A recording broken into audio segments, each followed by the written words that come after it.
Ruto ailing with the plague number 9 from the Lord. That this plague, is a plague from God, and Ruto will be plagued. And I know Ruto hears prophecies that I share, and I think the prophets who have been around him, and I call them prophets in brackets, have been lying prophets, whom think that they can overturn the judgment of God that God has sent me to speak. I am very sober, and to date, the Republic of Kenya has a majority of persons who now believe that I spoke the truth and I speak the truth from God, and everything I spoke about Ruto and the government and the church, they have come to pass.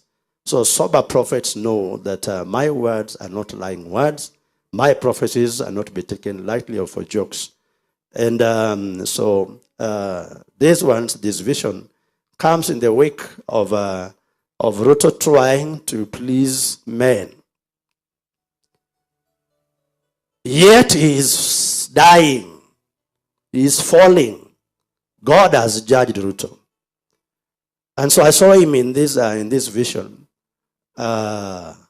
He's determined. He's still like, want Kenya to, he wants to heal Kenya. He wants to correct his mess. He wants to correct the mistakes he has made.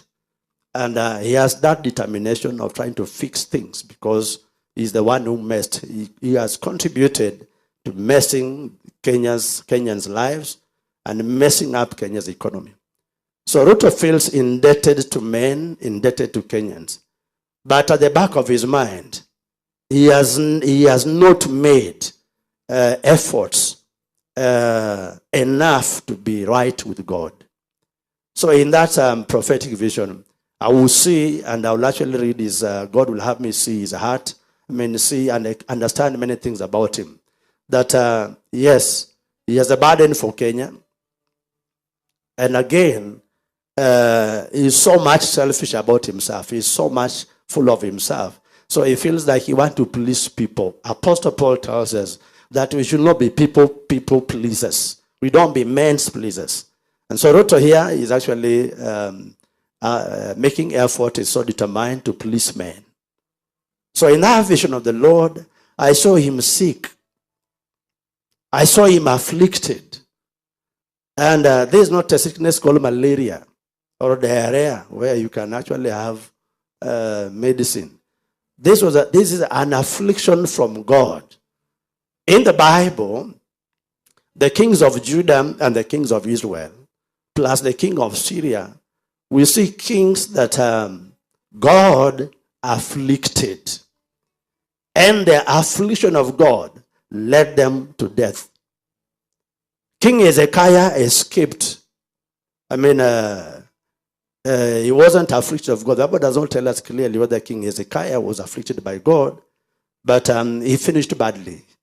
Later on, even after God gave him 15 more years to live, he still died and left Judah in a mess. So his son Manasseh took over, and actually it was a manifestation of what is called mess. Other kings in the Bible, like Zechariah, they are kings like Ahab, whom the Lord actually plagued, whom the Lord actually had them die. God can kill a king. God can overturn a regime. God can actually judge a nation because of their king. So in this case, our republic, Kenya, Ruto is one reason why Kenya is being judged. Kenya's church clergy are also a reason why Kenya is being judged. And that judgment hasn't been overturned. So Ruto is actually in that vision of the Lord. I saw him, in spite of him being unwell. He was black, dark. Actually, he was gray. I saw him gray. So all of us who understand the language of the Spirit, color black and color gray, when they afflict a man, they speak of a spirit of death. So the spirit of death in the Bible is gray. The gray horse, you remember. And I was made to understand in the vision of the Lord that Captain Ruto knows that he has a case to answer before God. But he has locked his heart. He has locked his heart. That was a very sad part of the vision, that Ruto has locked his heart. And he's like, well, let it be. I find that one very strange. And I wonder about those who are Ruto's pastors. What do you feed him? Because in this vision, it was just like, well, he knows that judgment of God is there. He's not crying about it. He's not moved. That the judgment of God does not scare Ruto. But I see the same thing with Raila Amolo Odinga, who do not really, they are not perturbed. They are not disturbed how God feels when they fail God's mission. The consequences of their betrayals, consequences of them, they are betraying God, does not bother them. So I see that thing in Ruto. I see it in Raila Odinga as well. And like Moi, who will try and he'll try and see if he can please God. He'll try, but unfortunately, Daniel Moi passed on. And unfortunately, he's in hell. The visions of the Lord pictures the late Moi in hellfire.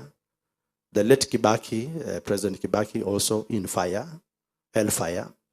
Then the vision of the Lord also depicts and pictures Jomo Kenyatta, also in hell.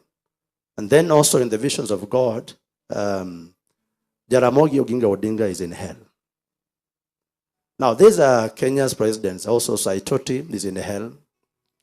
Mangest Idi Amin is in hell. Nyerere of Uganda also is in hell. Obote of Uganda is also in hell. Now, they join the list of presidents who were in hell. So, Arabian presidents, are in hell.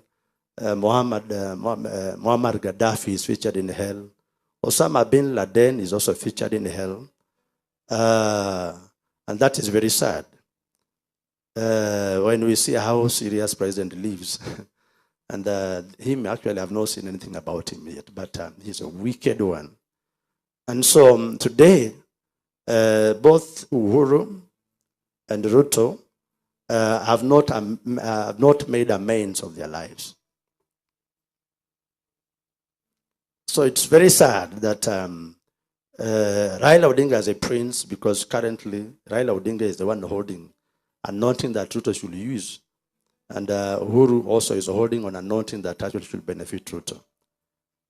Yet, all of them, they have not made an effort to please God. So Kenya is in a bad place. Kenya is in bad books. And unfortunately, those who are so-called super clergy, they have never convinced God about